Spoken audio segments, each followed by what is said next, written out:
कल्याणमयी करुणामयी माँ विश्वजननी परम प्रभु श्री अरविंद पाद पद्म मोर अनंत कोटि कृतज्ञतापूर्ण प्रणाम जनाऊँ तथा यही पाठचक्र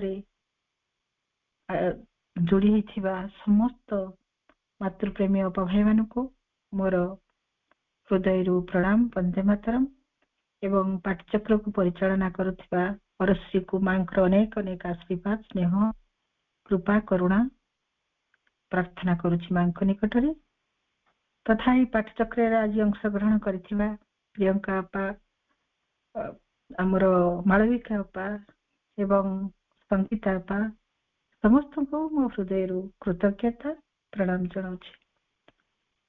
तो ये दीर्घ दिन रही पाठचक्र को माँ जो भाव में परिचालित कर नहीं चली एक अदृश्य सूक्ष्म शक्ति जहाँ आम केवल अनुभव कर प्रत्यक्ष भाव में निश्चित भाव में आम उपलब्धि करुचु। दीर्घ दिन धरी पाठचक्र को माँ कि भाव में परिचालित करुँच करुणामयी माँ परम प्रेममयी प्रभु को अनेक अनेक कृतज्ञता जनाऊँ। आम समस्त को दिव्य पथर यात्रा करिवार जे आम पश्चात सूक्ष्म भाव में कार्य कर चलते वास्तविक यही विषय वस्तु विषय आम आलोचना करने पूर्व अपा भाई माने आम समस्ते गोटे कथा को भूली जानी जे प्रकृत रे आम माँ आम पई जहा किछि करिसते जहा किछि करूचते जहा किछि समस्त आज सिद्ध करिसंती सही अति मानस जुग्म अवतार श्रीमा श्री अरविंद को कृतज्ञता जेते जनइले जन्म जन्मांतर पाई मध्य बहुत कम पड़ी। माँ निजे कृतज्ञता किभली भाव में जणाइबाकु हुए सेटा शिखई देइछन्ति मनीष को निजे कृतज्ञता जणे आम मानकु प्रत्यक्ष भाव में शिखई देइछन्ति किभली भाव में कृतज्ञता जना जाए। माने जे ध्यान प्रार्थना रे लिखिछन्ति से निजे चिरंतन रे लिखुछन्ति किभली भाव में आमे कृतज्ञ हबा किभली भाव में आमे कृतज्ञता बहुत को अर्चना करि परिबा। जनका भीतर कृतज्ञता केतेबेले आसे से कृतज्ञता बहुत केतेबेले सृष्टि हुए जनका भीतर कृतज्ञता बहुत गोटे दिव्य गुण गोटे चैत्य गुण ताको साधन करबा पई हुए। कृतज्ञता एमती आपण छे आसी जाएनी इतो गोटे केतेबेले आसे ना जेतेबेले हम भगवान को प्रति गोटे दृढ़ विश्वास आसे भरोसा आसे भगवान को प्रति हमर गोटे भल पाइबा सृष्टि हुए आम अंतर सत्य बेले जाई आम भितरे से कृतज्ञता बहुत सृष्टि हुए जे माँ अछंती प्रभु अछंती एक निश्चित विश्वास आम अंतररु एक दिव्य उत्साह सृष्टि हुए। तेणु आमे सब बेले आमर से कृतज्ञता बोध को सृष्टि करबा पई हेले आमको बारंबार बारंबार केवल गोटे अभ्यास करने को पड़ो। कौन अभ्यास केमितिका से अभ्यास कौन कहबा दरकार आमे बहुत कथा हम आखि आगे देखुछ बहुत कृतज्ञता जानिबा पई आम चारिपटरे अजस्र अजस्र समस्त विषय खंजा जाइछि जाहाको देखिकी जाहाको पाइकी जहार स्पर्शरे आमे बढ़ी चलीଛୁ आम जीवन को ताको किछि कम नुहे। आम आखि आगे आमे फूलटी भी देखुछु फूलटी को सुंदर भाव में फुटी थेबा सही शक्ति तांको प्रति से फूलटी को देखला बेले तार सौंदर्य सुगंधरे मंत्रमुग्ध हो जाउथला बेले आमे कृतज्ञता को भूली जीवानी। कृतज्ञता जणैबा हे प्रभु इति सुंदर तुम फूलटी को फुटे दीच इति सुंदर सुवास भरी दीच ଗୋଟେ ଚଢେଇର କୁହୁ କୁହୁ ତାନ ବା ସୁନ୍ଦର କୁଳୁକୁଳୁ ନାଦରେ ବହି ଯାଇଥିବା ଝରଣା ବା ଏଇ ସୁନ୍ଦର ପ୍ରକୃତି ଭିତରେ ଭରି ରହିଥିବା ସମସ୍ତ ବସ୍ତୁ, ସମସ୍ତ ସୃଷ୍ଟିର ସମସ୍ତ ପଶୁ ପକ୍ଷୀ ଜୀବ ଜନ୍ତୁ ସମସ୍ତଙ୍କ ଭିତରେ ସେଇ ଗୋଟେ ଦିବ୍ୟତାକୁ ଦେଖିକି ଆମେ ନିଶ୍ଚିତ ଭାବରେ କୃତଜ୍ଞତା ଦବାକୁ ଭୁଲିବାନି। କୃତଜ୍ଞତା ଦବା ପାଇଁ ହେଲେ ଆମ ଭିତରେ ସେଇଭଳି ଗୋଟେ ଆସ୍ଥାକୁ ଜାଗ୍ରତ କରିବା ପାଇଁ ହବ। ସତରେ ଭଗବାନଙ୍କ ସୃଷ୍ଟି କେତେ ସୁନ୍ଦର, ଅସ୍ତଗାମୀ ସୂର୍ଯ୍ୟଙ୍କର କିରଣ କି ସୁନ୍ଦର, ଆଉ ପୂର୍ବ ଆକାଶରେ ସେଇ ସୁନ୍ଦର ସୁନେଲି କିରଣ ବିଚ୍ଛୁରିତ କରୁଥିବା ସେଇ ବାଳ ସୂର୍ଯ୍ୟଙ୍କୁ ଦେଖି କୃତଜ୍ଞତା ପ୍ରଭୁଙ୍କୁ ଜଣେଇବା, ମାଙ୍କୁ ଜଣେଇବା, କେତେ କୃପାମୟ ସତରେ ତୁମେ, ଯୋଉ ସୂର୍ଯ୍ୟଙ୍କୁ ଆମେ ଖାଲି ଆଖିରେ ଦେଖିପାରୁନା, ପୂର୍ବ ଆକାଶରେ ତାଙ୍କର ସେଇ ବାଳସୁଲଭ ସୁନେଲି କିରଣକୁ ଦେଖିକି ମନ୍ତ୍ରମୁଗ୍ଧ ହେଇଯାଉଥିଲା ବେଳେ ନିଶ୍ଚିତ ଭାବରେ କୃତଜ୍ଞତାର ଅଶ୍ରୁ ଝରି ପଡିବ। ନିଶ୍ଚିତ ଭାବରେ ଯଦି ଆମେ ଭଗବାନଙ୍କର ସେଇ ଦିବ୍ୟ ସୃଷ୍ଟିକୁ ମର୍ମେ ମର୍ମେ ଅନୁଭବ କରୁଥିବା, ମର୍ମେ ମର୍ମେ ଉପଲବ୍ଧି କରୁଥିବା ବାପା ଭାଇ ମାନେ, ନିଶ୍ଚିତ ଭାବରେ ପ୍ରତ୍ୟେକ ବସ୍ତୁ ଭିତରେ ଆମେ ତାଙ୍କୁ ଅନୁଭବ କରିପାରିବା। ପ୍ରତ୍ୟେକ ବସ୍ତୁ ଭିତରେ ତାଙ୍କ ସୃଷ୍ଟି ଏତେ ବିଚିତ୍ର, ଏତେ ବିଶାଳ, ଏତେ ବ୍ୟାପକ, କୌଣସିଥିରେ କମ୍ ନାହିଁ। କିଏ ଭରି ଦେଇଛି ଅକ୍ସିଜେନ, କିଏ ବାୟୁମଣ୍ଡଳ ଭିତରେ ସେଇ ଅମ୍ଳଜାନ, ଅଙ୍ଗାରକାମ୍ଳ, ଯବକ୍ଷାରଜାନ, ଯାହା କିଛି ଆମ ପାଇଁ ଦରକାର ମଣିଷ ପାଇଁ ଯାହା କିଛି ଆବଶ୍ୟକ ସବୁ କିଏ ଭରି ଦେଇଛି। ମା ପେଟ ଭିତରେ ପିଲାଟିକୁ କିଏ ଗଢୁଛି, କିଏ ତାକୁ ସୁନ୍ଦର ତାର ଗୋଟେ ଶରୀର ଦେଇପାରିଛି। କୋଉଠି ଆମେ କୃତକୁ ନ ଦେଲା ଭଳି କୌଣସି ଏମିତି ବିଷୟବସ୍ତୁ ନାହିଁ ଆମ ପାଇଁ। ପ୍ରତ୍ୟେକ ମୁହୂର୍ତ୍ତ ଆମେ କୃତଜ୍ଞ ହେଇପାରିବା ଯଦି ଆମେ ତାର ପଶ୍ଚାତକୁ ଦେଖିବା, ଯଦି ଆମେ ତା ପଶ୍ଚାତରେ ଥିବା ସେଇ ଶକ୍ତିକୁ ଅନୁଭବ କରିବା, ଯଦି ଈଶ୍ୱରଙ୍କ ପ୍ରତି ସାମାନ୍ୟ ଟିକେ ବି ଆମର ଭଲ ପାଇବା ସୃଷ୍ଟି ହେଇଥିବ ବାପା ଭାଇ ମାନେ, ନିଶ୍ଚିତ ଭାବରେ ପ୍ରତ୍ୟେକ କଥାରେ, ପ୍ରତ୍ୟେକ ଘଟଣା ଭିତରେ, ପ୍ରତ୍ୟେକ ବସ୍ତୁ ଭିତରେ, ପ୍ରତ୍ୟେକ ମଣିଷ ଭିତରେ ଯଦି ଆମକୁ କିଏ ଟିକେ ଗିଫ୍ଟ ଦେଇ ଦଉଛି ବା କିଏ ଯଦି ଆମକୁ ଟିକେ ଲିଫ୍ଟ ଦେଇ ଦଉଛି ବା ଟିକେ ଆମକୁ ଅସୁସ୍ଥ ଥିଲାବେଳେ ଯେତେବେଳେ ଆମକୁ ଡକ୍ଟର ଦେଖୁଛନ୍ତି ଆମେ ଭଲ ହେଇଯାଉଛୁ, ତାଙ୍କୁ ଟିକେ କୃତଜ୍ଞତା ଜଣେଇବା। ଆମେ ଆଜି ଆମକୁ କେହି ଟିକେ ଉପକାର କରିଦଉଛି, ଆମ ବିପଦ ବେଳେ କିଏ ସାହାଯ୍ୟ କରୁଛି, ଆମେ ତାକୁ ଟିକେ କୃତଜ୍ଞତା ଜଣେଇବା। କି କେମିତି ଆମେ ଆଜି ମାଙ୍କ ପାଖରେ ଆସିକି ବସି ପାରିଛୁ, ଏଇ ମା ଆମ ପାଇଁ ସବୁ କଣ କରିଛନ୍ତି, ପ୍ରଭୁ ଆମ ପାଇଁ କଣ କରିଛନ୍ତି, କାହିଁକି ଆମେ ଆଜି ଏଇଭଳି ଗୋଟେ ଜୀବନ ଭିତରେ ଦୁଃଖ, ଯନ୍ତ୍ରଣା, ସଂଘର୍ଷ, ଯୁଦ୍ଧ ଭିତରେ ବି ଆମେ ମାଙ୍କ କୋଳରେ ବସିକି ଟିକେ ଶାନ୍ତିରେ ନିଶ୍ୱାସ ମାରି ପାରୁଛୁ। ମାଙ୍କ ବହିଟା ଖୋଲିଦେଲେ ବାପା ଭାଇ ମାନେ ଆମକୁ ଲାଗେ ଯେମିତି ଆମ ଜୀବନର ସମସ୍ତ ସମସ୍ୟାର ସମାଧାନ ସେଠି ଲେଖା ହେଇଛି। ଝଡି ପଡୁଥିଲା ବେଳେ, ଭାଙ୍ଗି ପଡୁଥିଲା ବେଳେ, ଯନ୍ତ୍ରଣାରେ ଚିତ୍କାର କରୁଥିଲା ବେଳେ, ପ୍ରତ୍ୟେକ ମୁହୂର୍ତ୍ତ ଭିତରେ ମୋ ମା ଚିରନ୍ତନୀ ବହିଟିରେ ଲେଖି ଦେଇଛନ୍ତି, ଶ୍ଵେତ ଗୋଲାପରେ ଲେଖି ଦେଇଛନ୍ତି, ମାତୃ ରଚନାବଳୀରେ ଲେଖି ଦେଇଛନ୍ତି, କୋଉଠି ଲେଖି ନାହାନ୍ତି ତାଙ୍କ ଛୁଆଙ୍କ ପାଇଁ ଖୋଲା ହସ୍ତରେ ମା ଦଣ୍ଡାୟମାନ ଅଛନ୍ତି ଆମ ମାନଙ୍କୁ କୃପାର ବାରି ବର୍ଷା କରିବା ପାଇଁ। ପ୍ରତ୍ୟେକ ମୁହୂର୍ତ୍ତରେ ବହିଟା ଖୋଲିଦେଲେ ମା ମୁଁ ଏଇ ସମସ୍ୟାରେ ପଡିଛି, ମୁଁ ଏଇ ଦୁଃଖରେ ଜର୍ଜରିତ ହଉଛି, ମୁଁ ଏଇଠି କଣ ସମାଧାନ ପାଉନି, ନିଶ୍ଚିତ ଭାବରେ ଆମେ ପାଉଛୁ। କୃତଜ୍ଞତା ଦବା ପାଇଁ ଆମେ ଯେମିତି ଭୁଲି ନଯାଉ। ତେଣୁ କୃତଜ୍ଞତା ମା କେମିତି ଶିଖେଇଛନ୍ତି, ମା ଆମେ ଏକଥା ଜାଣିଛୁ ପ୍ରଥମ ଥର ମା ପଣ୍ଡିଚେରୀ ଆସିଛନ୍ତି, ଆସୁଥିଲା ବେଳେ ଯୋଉ ବସ୍ତୁ ମାନଙ୍କୁ ବ୍ୟବହାର କରୁଥିଲେ ସେ ବସ୍ତୁ ମାନଙ୍କ ପ୍ରତି ମା କୃତଜ୍ଞତା ଜଣେଇଛନ୍ତି। ମା ଆସିଛନ୍ତି ଯିଏ ତାଙ୍କୁ ଦେଖେଇ ଦେଇଛନ୍ତି ଶ୍ରୀ ଅରବିନ୍ଦଙ୍କର ଘର ପଚାରିଛନ୍ତି, ସେଇ ରିକ୍ସା ବାଲାଟିକୁ ମଧ୍ୟ ମା କୃତଜ୍ଞତା ଜଣାଇଛନ୍ତି। ସେ ଆଙ୍ଗୁଠି ଦେଖେଇ ଦେଇଥିଲା ପ୍ରଭୁଙ୍କର ସେଇ ଦ୍ୱାର ଦେଶକୁ, ସେଇଠି ପ୍ରଭୁ ରହୁଛନ୍ତି ବୋଲି, ଆଉ ଚିରକୃତଜ୍ଞ ହେଇକି ମା ରହିଛନ୍ତି। ଏ କଥା ଆମେ ସମସ୍ତେ ଜାଣିଛୁ। ପୁଣି ମା ନିଜେ ଯେତେବେଳେ ତାଙ୍କର ଜଣେ ଅତି ପ୍ରିୟ ସାଧିକାଙ୍କର ଜଣେ ସାଧିକା ତାଙ୍କର ସେବା ଶୁଶ୍ରୂଷା କରିଛନ୍ତି, ତାଙ୍କୁ ସୁସ୍ଥ କରିବାରେ ସହାୟତା କରିଛନ୍ତି, ତାଙ୍କୁ ମା କୃତଜ୍ଞତା ଜଣାଉଛନ୍ତି। ମୁଁ ତୁମ ନିକଟରେ ଅନେକ କୃତଜ୍ଞ, ତୁମେ ମୋର ଏଇ ସନ୍ତାନକୁ ସୁସ୍ଥ କରିଛ, ତୁମର ସେବା ଶୁଶ୍ରୂଷାରେ ସେ ସୁସ୍ଥ ହେଇଯାଇଛି, ମୁଁ ତୁମ ନିକଟରେ କୃତଜ୍ଞତା ଜଣାଉଛି। ଆମେ କିନ୍ତୁ ଭୁଲି ଯାଉ ଯେ ପ୍ରକୃତରେ ଆମକୁ ଛୋଟ ହେଇଥାଉ କି ବଡ ହେଇଥାଉ, ଯିଏ ଆମକୁ ସାହାଯ୍ୟ କରୁଛି, ଆମକୁ ଯିଏ ରିକ୍ସାର ନେଇ ଆସୁଛି, ଆମେ ଯୋଉମାନେ ଆମକୁ ଜନ୍ମ ଦେଇଛନ୍ତି, ଆମର ଯୋଉମାନେ, ଆମେ ମାର୍କେଟକୁ ବି ଯାଉ, ଯୁଆଡେ ବି ଯାଉ, ଯାହା ସହିତ ବି ଯାଉ, ପଇସାଟେ ବି ଦେଲେ ବି, ରିକ୍ସା ଫେୟାର ଦେଲେ ବି ସେଇ କୃତଜ୍ଞତା ଜଣେଇବାକୁ ଭୁଲି ଯାଉ ସବୁବେଳେ। ଯେ ନାଇଁ ଯୋଉ ଅଟୋ ଭାଇ କି ଯାହା ହଉ ମତେ ତୁମେ ଭଲରେ ନେଇ ଆସିଲ, ନିର୍ବିଘ୍ନରେ ମୁଁ ମୋ ଲକ୍ଷ୍ୟସ୍ଥଳରେ ପହଞ୍ଚି ପାରିଲି, ତୁମକୁ କୃତଜ୍ଞତା ଜଣାଉଛି। ଏଇ କଥାଟି ଆମେ ଅଭ୍ୟାସ କରିପାରିନାହିଁ। ଆଜି ପର୍ଯ୍ୟନ୍ତ ମା କହୁଛନ୍ତି କୃତଜ୍ଞତାର ଜନ୍ମ ଲାଭ ହେଇନାହିଁ। ସେଇ ବିଷୟରେ ମା ସୁନ୍ଦର ଗଳ୍ପ କରିଛନ୍ତି, କିଭଳି ଭାବରେ କୃତଜ୍ଞତା ବିଷୟରେ।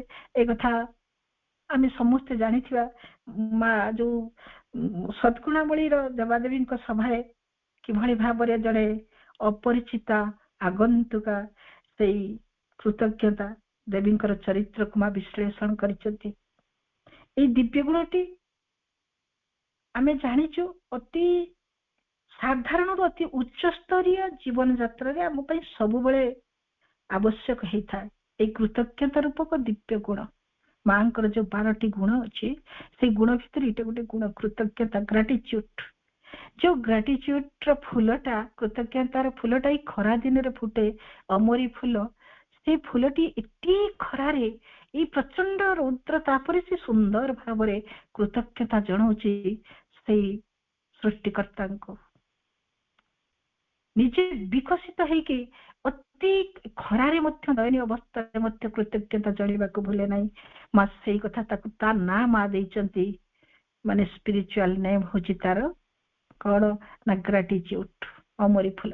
ବାଟରେ ଘାଟରେ ଆମେ ତାକୁ କେହି ତାଡେ କେହି ଭୃକ୍ଷେପ କରନ୍ତିନି, ତାକୁ କେହି ଆଣିକି ଟେବୁଲ ଉପରେ ସଜାନ୍ତିନି, ତାକୁ କେହି କାହାକୁ ଗିଫ୍ଟ କରନ୍ତିନି, ସେ କାହାରି ଦେବାଦେବୀଙ୍କ ପାଦ ତଳେ ଲାଗେନି।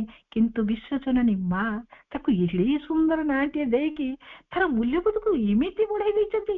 ଏଇ କଥା କେବଳ ମୋ ମା ହିଁ କରିପାରନ୍ତି। ଆମ ବିଶ୍ୱଜନନୀ ମାଙ୍କ ତଳେ ଏ କଥା କେହି କରିପାରିବନି, କେହି କରିପାରିନି ଆଜି ପର୍ଯ୍ୟନ୍ତ। କଳମ ଫୁଲକୁ କେହି କୋଉଠି ଦେବାଦେବୀଙ୍କ ପାଖରେ ଲାଗିବାର ଆଜି ପର୍ଯ୍ୟନ୍ତ ବିଶ୍ୱ ଇତିହାସରେ କୋଉଠି ବି ନାହିଁ। କିନ୍ତୁ ବିଶ୍ୱଜନନୀ ମା ଏ ସୃଷ୍ଟିର କୌଣସି ଜିନିଷକୁ ବାଦ ଦେଇନାହାନ୍ତି। ଅମରି ଫୁଲଟି ଖରାରେ ଫୁଟୁଛି, ତାକୁ ମା କହୁଛନ୍ତି ସେ ହଉଛି ଗ୍ରାଟିଚ୍ୟୁଡ ଚଳଉଛି ଭଗବାନଙ୍କୁ, ସେ ହଉଛି କୃତଜ୍ଞତାର ଗୋଟେ ଦିବ୍ୟ ଆସ୍ପୃହା ତା ଭିତରେ ଫୁଟି ଉଠୁଛି। କେଡେ ବଡ କଥା। ତେଣୁ ଜୀବନ ଯାତ୍ରାରେ ଆମ ପାଇଁ କୃତଜ୍ଞତା ସବୁବେଳେ ଭାଇ ମାନେ ଆବଶ୍ୟକ ହେଇଥାଏ। ଏହାର ମର୍ଯ୍ୟାଦା କେହି ବୁଝନ୍ତିନି, ଖୁବ କମ ଲୋକମାନେ ବୁଝନ୍ତି। ଏପରିକି ଯୋଉମାନେ ମହତ୍ ଗୁଣାବଳୀର ଅଧିକାରୀ ହେଇଥାନ୍ତି ବା ଦେବାଦେବୀ ମଧ୍ୟ ହେଇଥାନ୍ତି, ସେମାନେ ମଧ୍ୟ କୃତଜ୍ଞତାର ମୂଲ୍ୟାଙ୍କନ କରିପାରନ୍ତି ନାହିଁ।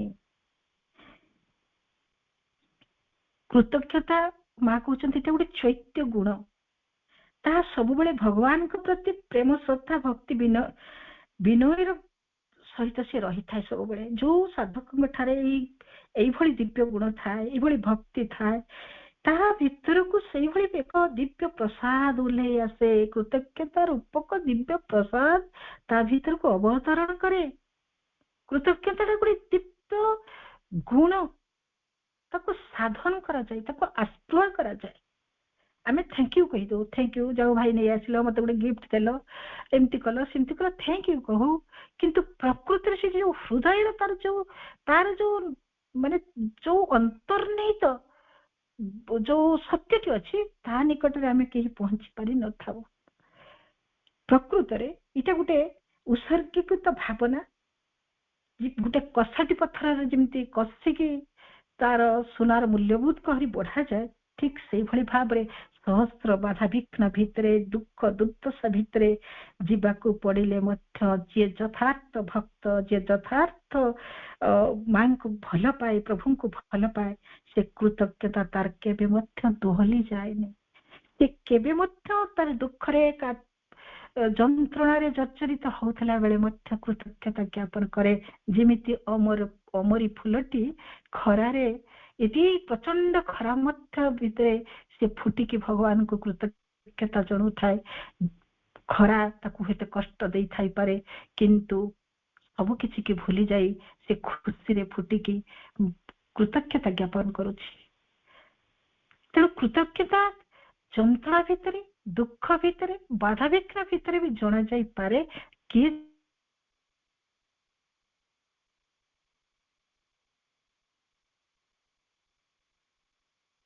ଥିବ, ନିଷ୍ଠା ଥିବ। ମା ଯୋଉ ଗଳ୍ପଟା କହିଛନ୍ତି ସେଇ ଗଳ୍ପଟାକୁ ଆମେ ଟିକେ କହିବା। ସେଇ ଗଳ୍ପଟି ଏମିତି ଯେ ମା କହୁଛନ୍ତି ଯେ କୃତଜ୍ଞତା ଗୋଟେ ଦିବ୍ୟ ମାନେ ସୂକ୍ଷ୍ମ ସତ୍ତା ମାନଙ୍କର ବା ଦିବ୍ୟ ଗୁଣ ମାନଙ୍କର ସବୁ ଗୋଟେ ସଭା ହଉଥାଏ। ଆଉ ସେଇ ସଭାରେ କଣ ନା କୃତଜ୍ଞତା କୁ ମଧ୍ୟ ଡକାଯାଇଛି। ସେ ଯାଇଛନ୍ତି ଆଉ ସେଇ ସଭାରେ ଏତେ ଚାକଚକ୍ୟପୂର୍ଣ୍ଣ ଐଶ୍ୱର୍ଯ୍ୟପୂର୍ଣ୍ଣ ସଭା ଯୋଉଟା କି ମାନେ ସ୍ୱର୍ଗୀୟ ବାତାବରଣ ଭିତରେ ବା ସ୍ୱର୍ଗରେ ହଉଛି, ଯୋଉଠି କେବଳ ସେଇ ଦିବ୍ୟ ଗୁଣ ମାନଙ୍କୁ ହିଁ ଡକାଯାଇଛି। ଆଉ ଯେତେବେଳେ ଏଇ ଐଶ୍ୱର୍ଯ୍ୟ ପ୍ରାଚୁର୍ଯ୍ୟମୟ ସେଇ ସଭା ଭିତରକୁ ଯୋଉମାନେ ଯାଉଛନ୍ତି ସେମାନେ ମଧ୍ୟ ସେଇଭଳି ମାନେ ଆଡମ୍ବର ପୂର୍ଣ୍ଣ ପରିପାଟି ଭିତରେ ଅଛନ୍ତି ସମସ୍ତେ। ମା କହୁଛନ୍ତି ଏତେ ଆଡମ୍ବର ପୂର୍ଣ୍ଣ ପ୍ରସାଦ ଭିତରକୁ ଯେତେବେଳେ କୃତଜ୍ଞତା ପ୍ରବେଶ କରୁଛନ୍ତି, ଯୋଉମାନେ ସେଠି ଅଛନ୍ତି ସେଇ ମାନେ ଦ୍ୱାର ରଖି, ସେମାନେ କୃତଜ୍ଞତାକୁ ତ ଚିହ୍ନି ନାହାନ୍ତି କେହି, ଜାଣି ନାହାନ୍ତି କେହି, କିନ୍ତୁ କୃତଜ୍ଞତାର ଯୋଉ ରୂପକୁ, ସେଇ ବାହ୍ୟ ରୂପକୁ ଦେଖିକି ତାକୁ ସମସ୍ତେ ଆଶ୍ଚର୍ଯ୍ୟଚକିତ ହେଇକି ଚାହୁଁଛନ୍ତି। ଦିନହୀନ ମଳିନ ବସ୍ତ୍ରଟିଏ, କୃଷକାୟ ଶରୀରରେ ତାଙ୍କର, ତାଙ୍କୁ ଦେଖିକି ସେମାନେ ଭାବୁଛନ୍ତି ଏଭଳି ଲୋକକୁ ତ ଏଠିକି ଡକାଯାଏନି, ତ କେତେ ସବୁ ଆଡମ୍ବର ପୂର୍ଣ୍ଣ ବ୍ୟକ୍ତିତ୍ୱ ପୂର୍ଣ୍ଣ ଲୋକମାନେ ସବୁ ଆସିଛନ୍ତି, ଦେବୀ ମାନେ ଆସିଛନ୍ତି, ଇଏ କିଏ? କିନ୍ତୁ ଛାଡି ଦେଇଛନ୍ତି।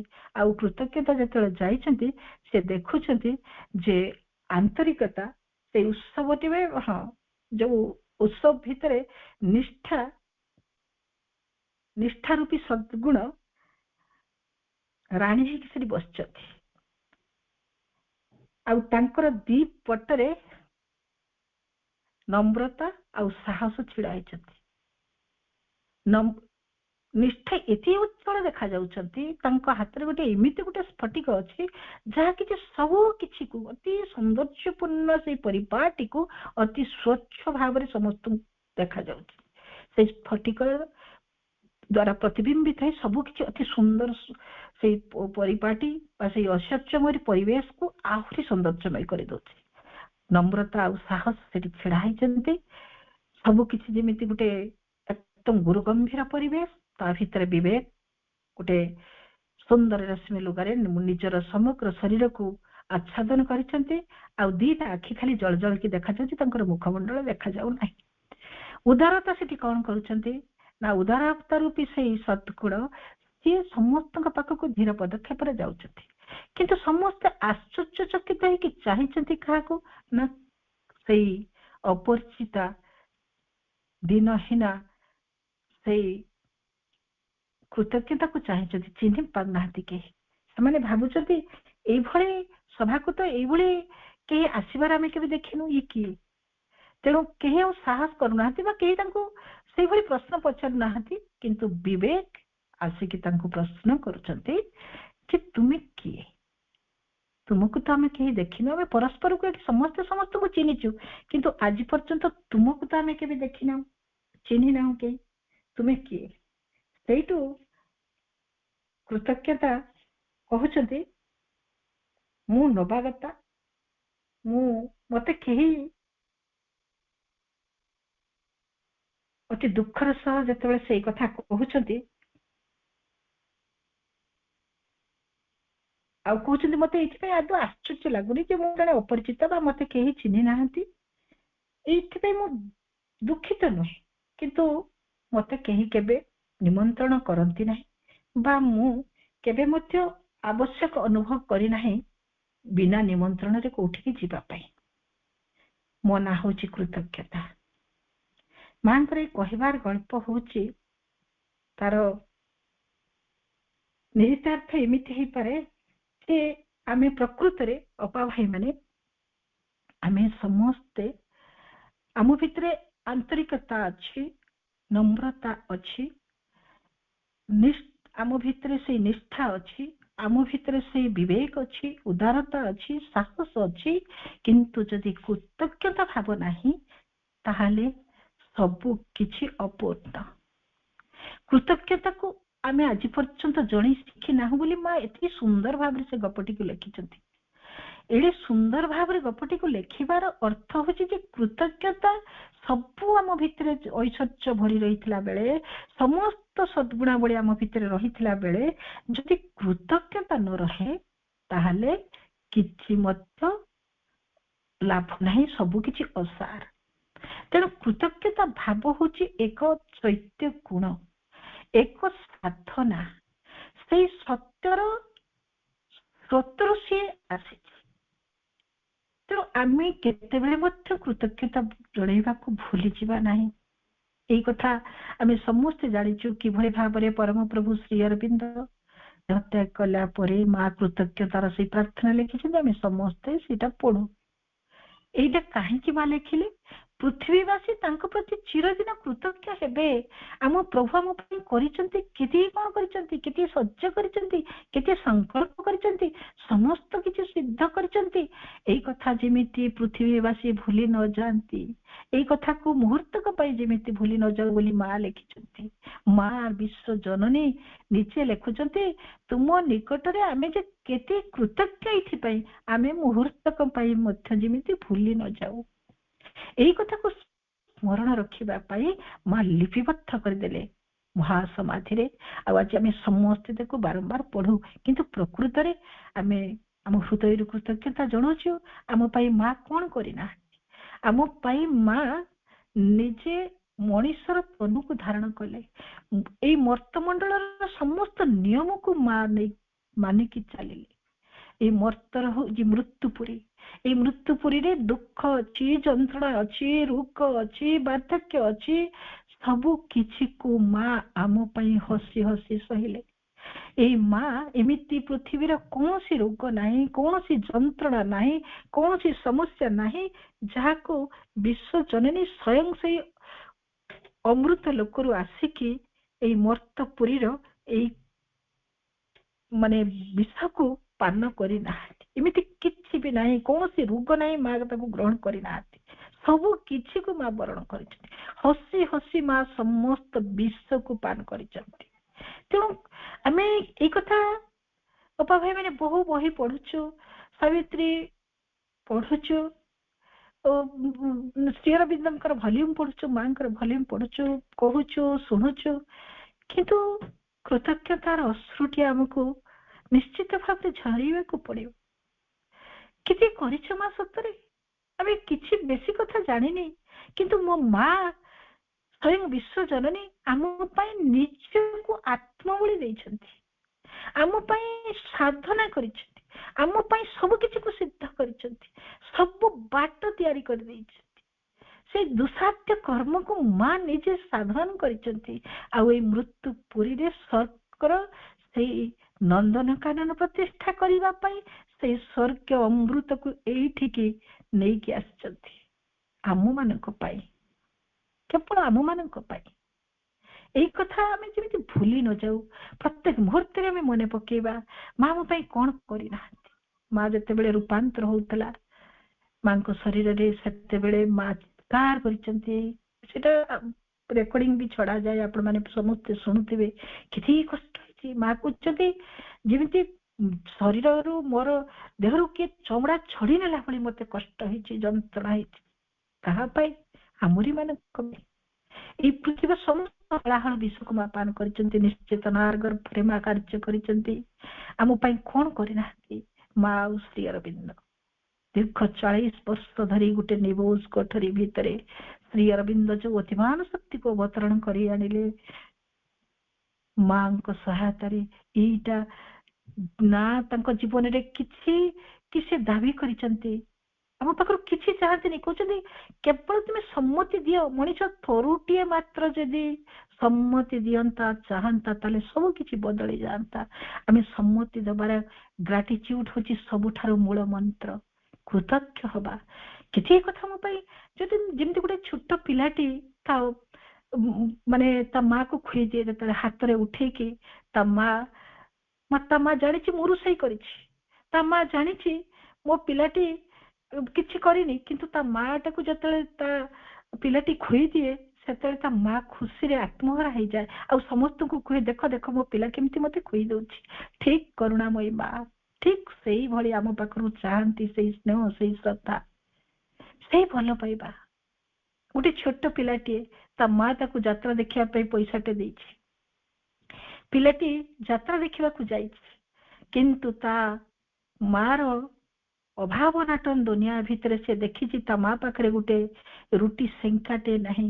ରୁଟି ସେକାଟିଏ ଆଣିବା ପାଇଁ ତା ମା ଯୋଉ ଖାଇବାକୁ ଦେଇଥିଲା କେତେଟି ପଇସା, ସେଇଥିରେ ଗୋଟେ ଯାତ୍ରାରୁ ସେ ରୁଟି ସେକାଟି କିଣି ଆଣିକି ତା ମାକୁ ଦଉଛି। ମା କହୁଛି ବାବୁରେ ଯେତିକି ପଇସା ଥିଲା ତତେ ଦେଇଥିଲି, ତୁ କିଛି ନ ଖାଇକି ରୁଟି ସେକାଟେ କାହିଁକି ଆଣିଲୁ?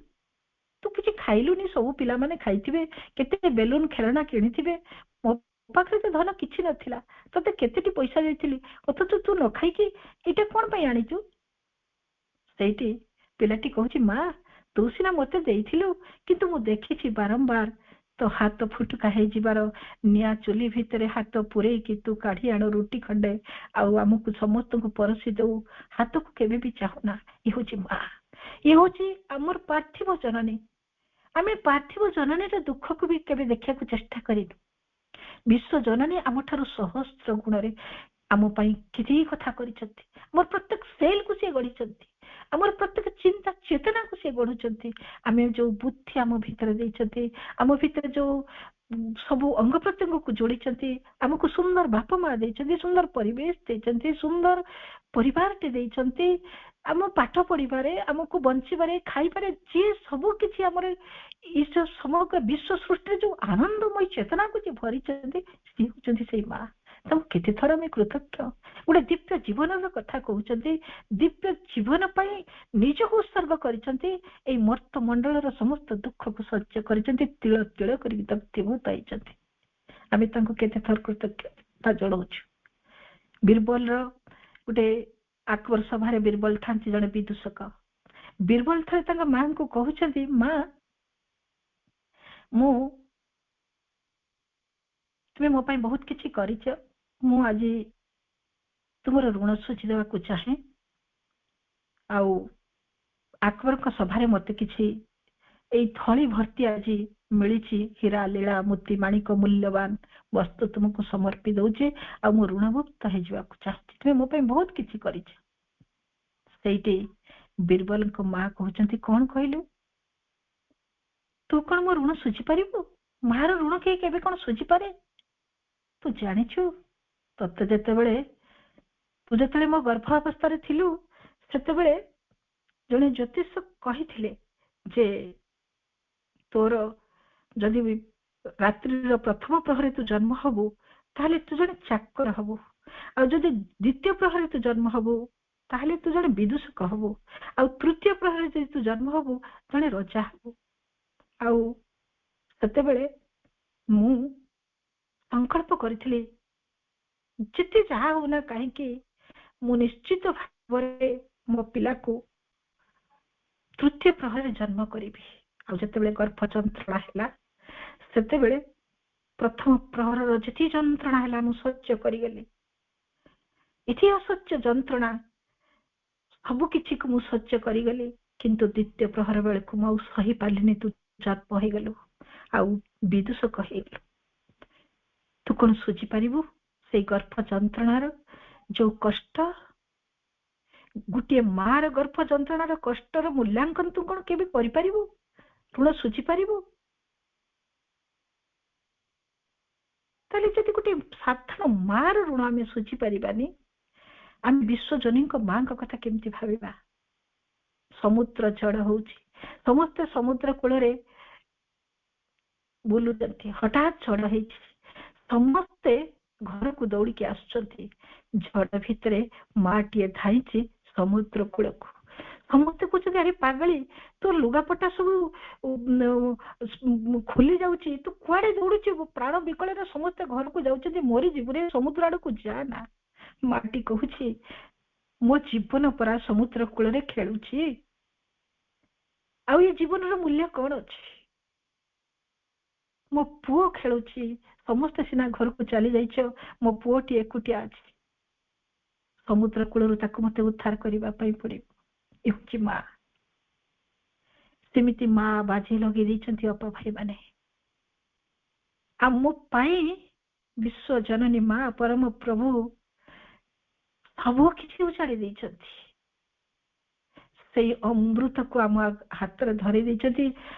ସମସ୍ତେ ପଢୁଥିବା କିଭଳି ଭାବରେ ପ୍ରାର୍ଥନା କରିଛନ୍ତି ଧ୍ୟାନ ପ୍ରାର୍ଥନାରେ, ମୁଁ କେତେ ସ୍ନେହରେ କେତେ ଶ୍ରଦ୍ଧାରେ ମୁଁ ଯୋଉ ଖାଦ୍ୟକୁ ପ୍ରସ୍ତୁତ କଲି ତାକୁ ମଣିଷ ପ୍ରତ୍ୟାଖ୍ୟାନ କଲା। ହେ ପ୍ରଭୁ, ମୁଁ ତୁମକୁ ହିଁ ନିବେଦନ କଲି, ଗ୍ରହଣ କରିବା ପାଇଁ ତାକୁ ତୁମକୁ ପ୍ରାର୍ଥନା କଲି, ତୁମେ ତାକୁ ଗ୍ରହଣ କଲ। କଣ ସେଇ ପ୍ରସାଦ, କଣ ମା ସ୍ନେହରେ ଶ୍ରଦ୍ଧାରେ କୋଉ ଭୋଜ୍ୟକୁ ଆମ ପାଇଁ ତିଆରି କରିଥିଲେ, ସେଇ ଅମୃତମୟ ପ୍ରସାଦ। କଣ ସେଇ ପ୍ରସାଦ ହଉଛି ଆମ ପାଇଁ ଦିବ୍ୟ ଜୀବନ।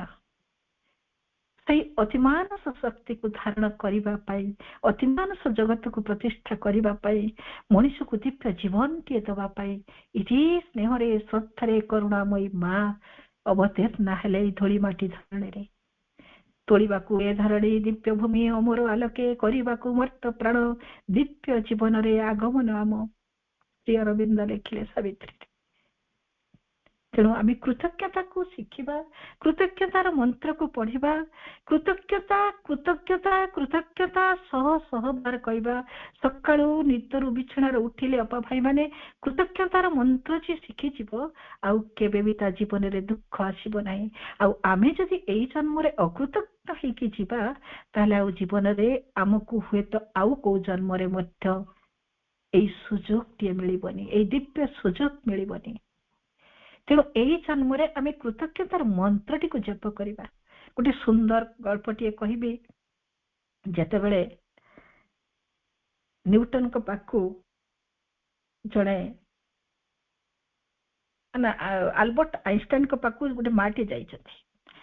ଆଇନଷ୍ଟାଇନ କି ସେ ପଚାରୁଛନ୍ତି ତାଙ୍କ ମା ଯେ ଆଜ୍ଞା ଆପଣ ତ ଏଡେ ବଡ ବୈଜ୍ଞାନିକ, ଆରେ ଆମ ପିଲାକୁ ଆମେ କଣ କଲେ ବୁଦ୍ଧିମାନ କରିପାରିବା, ଜ୍ଞାନବାନ କରିପାରିବା, ଆପଣଙ୍କ ଭଳି କରିପାରିବା? ସେଇଠୁ ଆଲବର୍ଟ ଆଇନଷ୍ଟାଇନ କହୁଛନ୍ତି ଆପଣ ପରିଗପ କୁହନ୍ତୁ, ପିଲାକୁ କେବଳ ପରିଗପ କୁହନ୍ତୁ। ସେଇଠୁ ଏଇ କଥା ଜଣେ ବୈଜ୍ଞାନିକଙ୍କ ମୁହଁରୁ ଶୁଣିକି ମାଟି ପୁଣି ପ୍ରଶ୍ନ କରୁଛି, ଆଜ୍ଞା ମୁଁ ମୋ ପିଲାକୁ କେମିତି ମଣିଷ କରିବେ ଆପଣଙ୍କ ଭଳି ସେଇ କଥା ପଚାରୁଛି, ଆପଣ ବୋଧେ ମୋ କଥା ଟିକେ ବୁଝିପାରିଲେନି।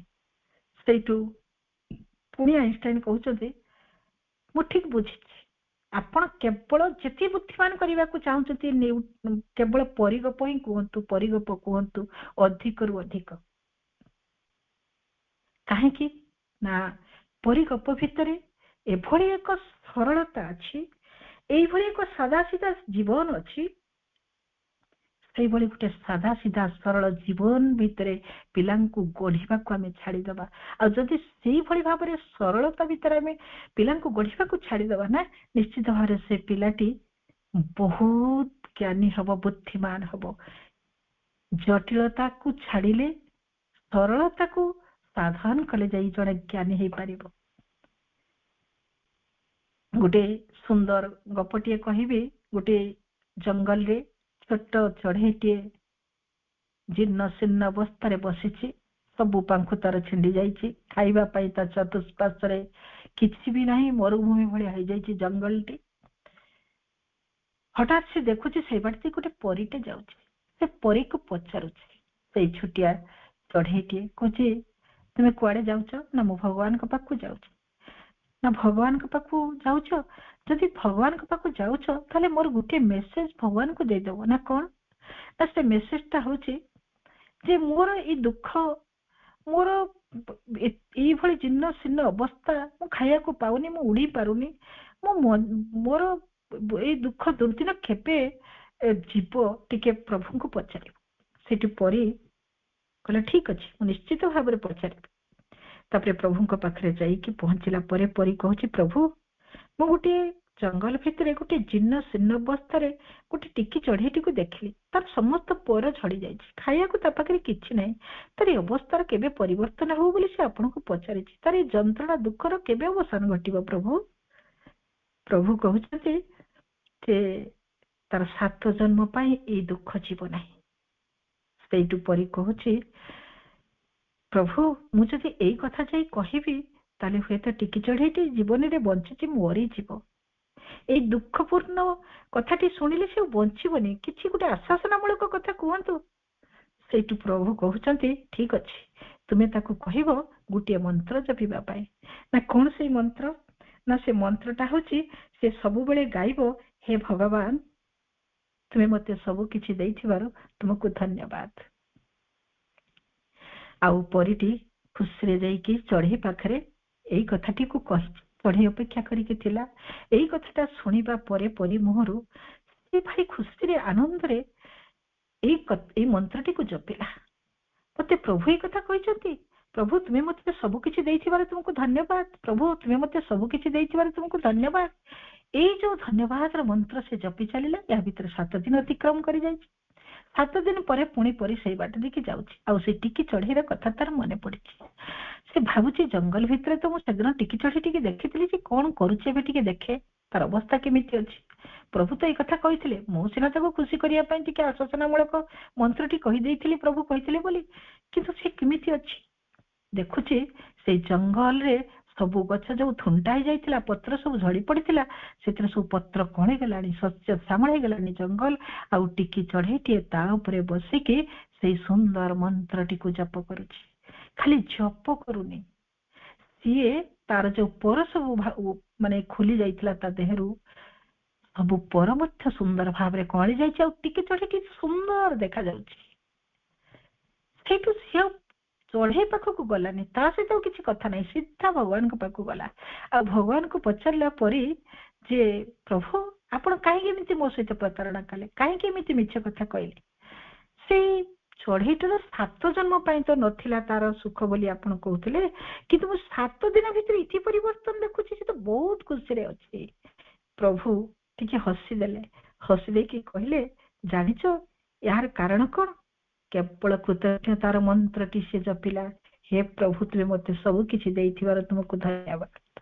ତାର ଦୁଃଖ ଥିଲା, ତାର ବି ଯନ୍ତ୍ରଣା ଥିଲା, ତାର ବି ଅଭାବ ଥିଲା, ତାର ବି କଷ୍ଟ ଥିଲା, ତାର ବି ସମସ୍ୟା ଥିଲା, କିନ୍ତୁ ସେଇ ସମସ୍ୟାର ସବୁ ସମାଧାନର ମୂଳ ମନ୍ତ୍ର ଥିଲା କେବଳ ଗ୍ରାଟିଚ୍ୟୁଡ ଗ୍ରାଟିଚ୍ୟୁଡ ଗ୍ରାଟିଚ୍ୟୁଡର ମନ୍ତ୍ର। ଅର୍ଥାତ୍ ଭାଙ୍ଗି ଯାଉଥିଲା ବେଳେ, ପଡି ଯାଉଥିଲା ବେଳେ ସବୁ କଥାକୁ ସେ ଭୁଲିଗଲା। ହେ ପ୍ରଭୁ, ଅଲ୍ କ୍ୟାନ୍ ବି ଡନ୍, ଯୋଉ କଥା ଶ୍ରୀ ଅରବିନ୍ଦ ଲେଖିଛନ୍ତି Savitri, if the god is there, ସବୁ କିଛି ସମ୍ଭବ ଯଦି ଥାଏ ଦିବ୍ୟ ସ୍ପର୍ଶ। ଆଉ ସେଇ ସ୍ପର୍ଶ କେତେବେଳେ ମିଳେ? ଯେତେବେଳେ ଆମେ ଅଭିମାନ କରିବାନି, ଅଭିଯୋଗ କରିବାନି, କେବଳ ଅଭିଯାନ ଜାରି ରଖିବା, ବିଶ୍ୱାସକୁ ଜାରି ରଖିବା, ଶ୍ରଦ୍ଧାକୁ ଜାରି ରଖିବା, ନିଷ୍ଠାକୁ ଜାରି ରଖିବା। ନିଶ୍ଚିତ ଭାବରେ ମୋ ମା ମୋ ସହିତ ଅଛନ୍ତି। କରୁଣାମୟୀ ମା କୃପା କରି କରୁଣା କରି ମର୍ତ୍ତପୁରୀକୁ ଆସିଛନ୍ତି ଆମର ଦୁଃଖକୁ, ଆମ ଯନ୍ତ୍ରଣାକୁ ଉଦ୍ଧାର କରିବା ପାଇଁ, ସେଇ ଭିତରୁ ଆମକୁ। ତେଣୁ ସେ ମୋ ସହିତ ଅଛନ୍ତି। ଏଇଭଳି ଗୋଟେ ଅତୁଟ ବିଶ୍ୱାସ ଭରସା ଆମର ରହିବା ଦରକାର ମାଙ୍କ ଉପରେ। ମା କହୁଛନ୍ତି, ମୁଁ ତତେ କେତେ ଭଲ ପାଏ, ମୁଁ ତୋ ସହିତ ସବୁବେଳେ ଅଛି, ଅବିରାମ ଅବିଚ୍ଛିନ୍ନ ଭାବରେ। ମୋ କୃପା ତୋ ସହିତ ସବୁବେଳେ ଅଛି, ମୋର କରୁଣା ସବୁବେଳେ ତୋ ଉପରେ ଅଛି, ମୋର ଭଲ ପାଇବା, ମୋର ଦୃଷ୍ଟି ସବୁବେଳେ ତୋ ସହିତ ଅଛି। ତୁ ସିନା ମତେ ଦେଖିପାରୁନୁ, କିନ୍ତୁ ମୁଁ ତତେ ସବୁବେଳେ ତ ଦେଖୁଛି ନା। ତୁ ସିନା ମତେ ଭୁଲି ଯାଇଛୁ, ମୁଁ କିନ୍ତୁ ତତେ ଭୁଲୁ ନାହିଁ। ଇଏ ହଉଛନ୍ତି ମା। ପ୍ରକୃତରେ ଆମେ କେତେ ଅକୃତଜ୍ଞ ହେଇଯାଏ ମଣିଷ। ମାଙ୍କ ସାମ୍ନାରେ ଜଣେ ସାଧକ ଯାଇ କହିଲେ, ମା ମୋର ବହୁତ ପଇସା ଦରକାର, ମୁଁ ଅଭାବରେ ଅଛି, ମୁଁ ପ୍ରାର୍ଥନା କରୁଛି, ମୁଁ ଯାହା ପାଖକୁ ଯିବି ଜଣେ ବନ୍ଧୁଙ୍କୁ ମାଗିବି ଟଙ୍କା, ସେ ଯେମିତି ମତେ ଟଙ୍କା ଦିଅନ୍ତୁ ଧାର। ତାପରେ ମା କହିଲେ, ଠିକ ଅଛି, ସେ ତୁମକୁ ଦେବେ। ଟଙ୍କା ପାଇଛନ୍ତି। ତାଙ୍କର ସମସ୍ୟାର ସମାଧାନ ହେଲା ପରେ କିଛି ଦିନ ପରେ ପୁଣି ମାଙ୍କ ସାମ୍ନାରେ ବସିକି ମାଙ୍କୁ ପ୍ରାର୍ଥନା କରି କହୁଛନ୍ତି, ମା ମୁଁ ତାଙ୍କ ପାଖରୁ ଟଙ୍କା ଆଣିଥିଲି, ସେ ଯେମିତି ଭୁଲି ଯାଉ, ଆଉ ମତେ ନ ମାଗୁ। ମା କହୁଛନ୍ତି, କେତେ ଅକୃତଜ୍ଞ ହେଇପାରେ ମଣିଷ। ଆମେ ପ୍ରତାରଣା କରି ଚାଲିଛୁ ମାଙ୍କ ସହିତ, ମାଙ୍କ ପାଖରୁ ଖାଲି ମାଗି ଚାଲିଛୁ ମା ଏଇଟା ଦିଅ, ମା ମତେ ସେଇଟା ଦିଅ, ମୋର ଏଇଟା ନାହିଁ ସେଇଟା ନାହିଁ ଖାଲି ମାଗୁଛୁ। କିନ୍ତୁ ମା ଯେ ଆମ ପାଇଁ ଏତିକି କଥା ଭରି ଦେଇଛନ୍ତି, ଏତିକି କଥା ଦେଇଛନ୍ତି, ବଞ୍ଚିବାର ପ୍ରତ୍ୟେକଟି ମୁହୂର୍ତ୍ତର ପ୍ରତ୍ୟେକଟି ପଦକ୍ଷେପରେ ନିଶ୍ୱାସ ପ୍ରଶ୍ୱାସ ଭିତରେ ତାଙ୍କ କୃପାକୁ ଆମେ ଗ୍ରହଣ କରି ଚାଲିଛୁ। କିନ୍ତୁ ସେଇ କଥାକୁ ଆମେ ସବୁବେଳେ ଭୁଲି ଯାଉଛୁ। ଏତିକି କଥା ଦେଇଥିଲା ବେଳେ ସବୁ କଥା କହୁଛନ୍ତି ଏମିତି ଆମେ ମା ସହିତ କରୁଛୁ। ଆମ ସହିତ ଯଦି ଆମ ପିଲା କରୁଛି ବା ଆମେ ଯଦି ଆମ ବାପା ମା ସହିତ କରୁଛୁ ସେତେବେଳେ ଆମେ ବୁଝିପାରୁଛୁ, ବା ଅନ୍ୟ କେହି ଯେତେବେଳେ କରୁଛି ଆମେ ବୁଝିପାରୁଛୁ। କିନ୍ତୁ ଆମେ ମାଙ୍କ ସହିତ ଯୋଉ ପ୍ରତାରଣା କରି ଚାଲିଛୁ, ଯିଏ ଆମ ସମସ୍ତଙ୍କର ମା, ଯିଏ ସମଗ୍ର ସୃଷ୍ଟିକୁ ଆମ ପାଇଁ ଉଜାଡି ଦେଇଛନ୍ତି ସମସ୍ତ ସୌଭାଗ୍ୟର ବସ୍ତୁ, ଆମେ ତାଙ୍କ ସହିତ ପ୍ରତ୍ୟେକ ମୁହୂର୍ତ୍ତରେ କିଭଳି ଭାବରେ ବ୍ୟବହାର କରି ଚାଲିଛୁ। ମା କଣ ଚାହାନ୍ତିନି ଆମେ ତାକୁ ଟିକେ ଭଲ ପାଉ ବୋଲି? ମା ସେଥିପାଇଁ କୃତଜ୍ଞତା। ମାଙ୍କ ପାଖକୁ ଜଣେ ସାଧକ ଆସିଛନ୍ତି, ସେ ତାଙ୍କ ଜନ୍ମଦିନ ସେ ପ୍ରଣାମ କଲେନି, ଚାଲିଗଲେ। ମା ତାକୁ ବିକଳ ହେଇକି ଚାହିଁଛନ୍ତି, ସେ ମତେ ପ୍ରଣାମ କଲେନି, ମୁଁ ଟିକେ ତାକୁ ଆଶୀର୍ବାଦ କରିଥାନ୍ତି ଆଜି ତାର ଜନ୍ମଦିନରେ। ପୁଣି କହି ପଠେଇଲେ ମା, ଯାହା ତାକୁ କହିବ ସେ କାହିଁକି ମତେ ପ୍ରଣାମ କଲା ନାହିଁ। ଆଉ ସିଏ ତାଙ୍କୁ ଯେତେବେଳେ ଏଇ କଥା ଖବର ଦିଆଗଲା, ଯେତେବେଳେ ମାଙ୍କୁ ପ୍ରଣାମ ନ କରିକି ଚାଲି ଆସିଲ, ଯାଉ ମାଙ୍କୁ ପ୍ରଣାମ କରିବ। ମା କେମିତି ମାନେ ଚିନ୍ତା କରିପାରିବାନି, ମା ଜନ୍ମଦିନ କାହିଁକି ରଖିଛନ୍ତି। ଆଜି ଯୋଉ ଅପାଙ୍କର ଜନ୍ମଦିନ, ସେ ଯୋଉ ଆମେ ଯୋଉ ଜନ୍ମଦିନଟି ରଖିଛୁ ଏଇଥିପାଇଁ ମା ଉଜାଡି ଦିଅନ୍ତି, ଜନ୍ମଦିନରେ ମତେ ତ ଟିକେ ମନେ ପକେଇବ ନା। ଆଉ ମୁଁ ତ ତାକୁ ଡାଇରେକ୍ଟ ସେଇଦିନ ମୋ ଦ୍ୱାରଟାକୁ ଉନ୍ମୁକ୍ତ ରଖିଥାଏ, କୃପାର ବାରିଧାର ତାକୁ ଉଜାଡି ଦେବା ପାଇଁ, ଏଇ ଦୁନିଆର ଯେତେ ଐଶ୍ୱର୍ଯ୍ୟ ଅଛି ତାକୁ ଦେବା ପାଇଁ ତା ଜନ୍ମଦିନରେ। ତେଣୁ ବିଶେଷ ଦିନ, ସୁଯୋଗର ଦିନ, ସୌଭାଗ୍ୟର ଦିନ ବୋଲି ମା ଏ କଥାଟାକୁ କହିଛନ୍ତି। ତେଣୁ ଆମେ କିଛି କୃତଜ୍ଞ ହବା। ମା କହୁଛନ୍ତି ଜନ୍ମଦିନରେ ତୁ ମତେ ଯାହା ମାଗିବୁ ମୁଁ ତତେ ତା ଦେବା ପାଇଁ ପ୍ରସ୍ତୁତ ଅଛି। ସେଇଦିନ ଭଗବାନ ଆମକୁ ମନେ ପକାନ୍ତି, ସେଇଦିନ ଆମର ଅନ୍ତରାତ୍ମା ବା ଆମର ସାଇକିକ ଚାଲି ଯାଆନ୍ତି ସେଇ ଚୈତ୍ୟ ଜଗତକୁ, ସେଇ ଦିବ୍ୟ ଜନନୀଙ୍କ ପାଖକୁ। ଆଉ ଦିବ୍ୟ ଜନନୀଙ୍କ ପାଖରୁ ସେଇ କୃପା, ସେଇ ଆଶୀର୍ବାଦ ନେଇକି ଗୋଟେ ବର୍ଷର ପୁଣି ଚାଲି ଆସନ୍ତି, ଆମ ଅଜାଣତରେ ପୁଣି ଆମ ଶରୀରକୁ ପୁଣି ଫେରି ଆସନ୍ତି। କିଛି ଘଟଣା ଘଟିଥାଏ। ମା କହୁଛନ୍ତି ଜଣେ ସମୟ ହେଇଯାଇଛି, ସାରିବି ନିଶ୍ଚିତ ଭାବରେ। ମା କହୁଛନ୍ତି ମଣିଷ କୃତଜ୍ଞତା ଦେବାକୁ ଭୁଲିଯାଏ। ଜଣେ ମାତୃଭକ୍ତ ଲେଖିଛନ୍ତି, ମୁଁ ମାନେ କେମିତି ଆମେ, ସେ କହୁଛନ୍ତି ମତେ ଜଣେ ପରୀ ନେଇଯାଇଛି, ମୁଁ ସ୍ୱପ୍ନରେ ଦେଖୁଛି ପରୀ ମତେ ଗୋଟେ ଦିବ୍ୟ ଲୋକକୁ ନେଇଯାଇଛନ୍ତି। ସେଠି ମୁଁ ଦେଖୁଛି 3ଟା ରୁମ୍, ସେ 3ଟା ଭିତରେ 2ଟା ରୁମରେ ବହୁତ ଭିଡ। ମୁଁ ତାଙ୍କୁ ପଚାରିଲି ଏଇଠି ଏତେ ଲୋକ ଭିଡ ଏଠି କଣ ହଉଛି? ନା ଏଠି ଯେତେ ପୃଥିବୀର ଯେତେ ଲୋକମାନଙ୍କର ସବୁ ପ୍ରାର୍ଥନା, କିଏ ବଡ ବଡ ସବୁ ପୋଥି ଭଳିଆ ଲେଖିକି ପଠେଇଛନ୍ତି, କିଏ ଚିରକୁଟରେ ଲେଖିକି ପଠେଇଥାନ୍ତି, ତାର ଏଇଠି ସବୁ ସେଇ ପ୍ରାର୍ଥନା ଗୁଡିକ ଗ୍ରହଣ କରାଯାଏ। ଏଇଠି ସେଥିପାଇଁ ଏତେ ଭିଡ। ଲୋକମାନଙ୍କର ତ ବହୁତ ପ୍ରାର୍ଥନା, ବହୁତ ମାଗୁଣି, ବହୁତ ଦୁଃଖ, ବହୁତ ଯନ୍ତ୍ରଣା, ବହୁତ ସମସ୍ୟା, ଏଇଠି ସବୁ ତାକୁ ଗ୍ରହଣ କରାଯାଏ। ଆଉ ଗୋଟେ କୋଠରୀ ବି ସେମିତି ଭିଡ, ସେଠି ବି ବହୁତ ଲୋକ ଅଛନ୍ତି। ପଚାରିଲେ ଏଠି କଣ ହଉଛି? ନା ଏଠି ତାର ଉତ୍ତର ପଠାଯାଏ, ଯୋଉମାନେ ସବୁ ପ୍ରାର୍ଥନା ଲେଖିଥାନ୍ତି ବ୍ଲେସିଂସ ବା ଉତ୍ତର ପଠାଯାଏ। ଆଉ ଗୋଟେ ରୁମରେ ଗଲା ବେଳକୁ ଦେଖିଲା ବେଳକୁ କେହି ସେଠି ନାହାନ୍ତି, କେବଳ ଜଣେ ଅତି ଭଦ୍ର ନମ୍ର ଭାବରେ ଗୋଟେ ଟୁଲ ଉପରେ ବସିଛନ୍ତି, ଘରେ ପୁରା ସୁନସାନ, କେହି ନାହାନ୍ତି। କହିଲେ ଏଇଟା ନା, ଏଇଟା ହଉଛି କୃତଜ୍ଞତାର କୋଠରୀ। ସମସ୍ତେ ତାଙ୍କର ସମସ୍ୟା ପାଇଁ ପ୍ରାର୍ଥନା ଲେଖନ୍ତି, ତାଙ୍କର ସମସ୍ୟାର ସମାଧାନ ପାଇଁ କୃପା ପଠାଯାଏ, ବ୍ଲେସିଂସ ପଠାଯାଏ। କିନ୍ତୁ ବ୍ଲେସିଂସ ପାଇଲା ପରେ, ସମସ୍ୟାର ସମାଧାନ ହେଇଗଲା ପରେ କେହି ମଧ୍ୟ, ଜଣେ କେହି ମଧ୍ୟ କୃତଜ୍ଞତା ଜଣେଇବାକୁ ଚାହାନ୍ତି ନାହିଁ, ଭୁଲି ଯାଆନ୍ତି। ଆମେ ଘରୁ ବାହାରକୁ ଯାଉଛୁ, ମା କହୁଛନ୍ତି ଯୁଆଡେ ଯାଉଛୁ, ଯାହା ସହିତ ଯାଉଛୁ, ଯୋଉ ଡ୍ରାଇଭର ନେଇ ଯାଉଛନ୍ତି, ଯେତେ ଜଣ ଯାଉଛ ମତେ ଜଣେଇକି ଯିବ, ଆଉ ଭଲରେ ଆସି ପହଞ୍ଚିଲେ ମତେ କୃତଜ୍ଞତା ଜଣେଇବ। ସକାଳେ ଉଠିକି ସବୁବେଳେ ଏଭଳି ପ୍ରାର୍ଥନାଟେ କରିବା ଯେ हे करुणामयी माँ, हे परम प्रेममय प्रभु श्री अरविंद, तुम्हें আমি কেড়ে ভাগ্যবান এই দিব্য জীবন দেওয়া পাই, এই অতিମାନସ ଜଗତ ସୃଷ୍ଟି କରିବା ପାଇଁ ଆମରି ମାନଙ୍କ ପରି ଆସି ଆମମାନଙ୍କ ହାତ ଧରି ତୁମେ ନେଇ ଚାଲିଛ ସେଇ ସ୍ୱରଦୀପ୍ତ ପଥରେ। କୃପା କରି ଏ ସୁନ୍ଦର ଜୀବନଟି ଆମକୁ ଦେଇଛ, ଆମମାନଙ୍କୁ ଗ୍ରହଣ କରିଛ। ଆଜି ମୁଁ ସୁସ୍ଥ ଅଛି, ମୋ ପରିବାର ସୁସ୍ଥ ଅଛି, ଆମେ ସମସ୍ତେ ଖୁସିରେ ଅଛୁ, ଆମେ ସମସ୍ତେ ନିରୋଗ ଆମକୁ ସମସ୍ତ ପ୍ରକାର ଐଶ୍ୱର୍ଯ୍ୟ ପ୍ରଚୁର୍ଯ୍ୟରେ ଭରି ଦେଇଛ, ଅଭାବ ଅନାଟନ ବୋଲି କିଛି ନାହିଁ। ତୁମ ନିକଟରେ କୃତଜ୍ଞ। ରାତିରେ ଶୋଇବାକୁ ଯିବା ବେଳେ ସେଇ କୃତଜ୍ଞତା ଜଣେଇ ଶୋଇବା। ଆଜି ଦିନଟି କେତେ ଭଲରେ ଯାଇଛି, ହେ କରୁଣାମୟୀ ମା, ତୁମ କୃପା କରୁଣାର ସ୍ପର୍ଶ ପାଇ ଆଜି ଦିନଟି କେତେ ଭଲରେ ଚାଲି ଯାଇଛି, କେତେ ଭଲରେ ଆମେ ଅତିକ୍ରାନ୍ତ କରିଛୁ। ଆମେ ତୁମକୁ ପାଇ ଆମ ଜୀବନ ଧନ୍ୟ ହେଇଛି। ସେଥିପାଇଁ ତୁମ ନିକଟରେ ଅଶେଷ ଅଶେଷ କୃତଜ୍ଞତା ଜଣାଉଛୁ। କେବଳ କୃତଜ୍ଞତାର ମନ୍ତ୍ରରେ ହିଁ ଆମ ଜୀବନର ଗତିପଥ ବଦଳିଯିବ।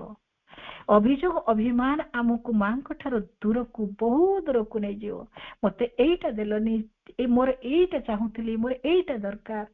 ଯେମିତି ଆମ ମାଟି ଆମକୁ ଦେଇ ଦେଇ ଥକିଗଲେ ବାଡାଏ ବା ଆମକୁ ଶାସନ କରେ, ବା ଆମକୁ ଗୋଟେ ଭଲ ପିଲା ବୋଲି ତା ପାଖରେ ସେ ଗ୍ରହଣ କରିପାରେନି, ଠିକ ସେଇଭଳି ଭାବରେ କରୁଣାମୟୀ ମା ମଧ୍ୟ ନିଶ୍ଚିତ ଭାବରେ ତାଙ୍କୁ କଷ୍ଟ ହଉଥିବ ଯେ କେତେ ଆଉ ଦେବି, ଏତେ କଥା ଦେଇଛି କିନ୍ତୁ ସେଇ କଥା ବୁଝିପାରୁ।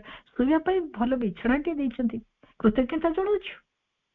ସୁନ୍ଦର ଗୋଟେ ପରିବେଶ ଭିତରେ ଆମେ ବଞ୍ଚିଛୁ। ପାଠ ପଢିବାର, ମାଙ୍କୁ ପାଇବାର ଯୋଉ କୃପା, ତାଠାରୁ ବଡ କୃପା କଣ ଥାଇପାରେ? ବିଶ୍ୱ ଜନନୀ ସ୍ୱୟଂ ମର୍ତ୍ତ ମଣ୍ଡଳକୁ ଆସିଲେ, ଅଜ୍ଞାନର ମୁଖାକୁ ପରିଧାନ କଲେ, ଯନ୍ତ୍ରଣାର ମୁଖାକୁ ପରିଧାନ କଲେ, ରୋଗ ବାର୍ଦ୍ଧକ୍ୟକୁ ବରଣ କରିଛନ୍ତି ଆମରି ମାନଙ୍କ ପାଇଁ।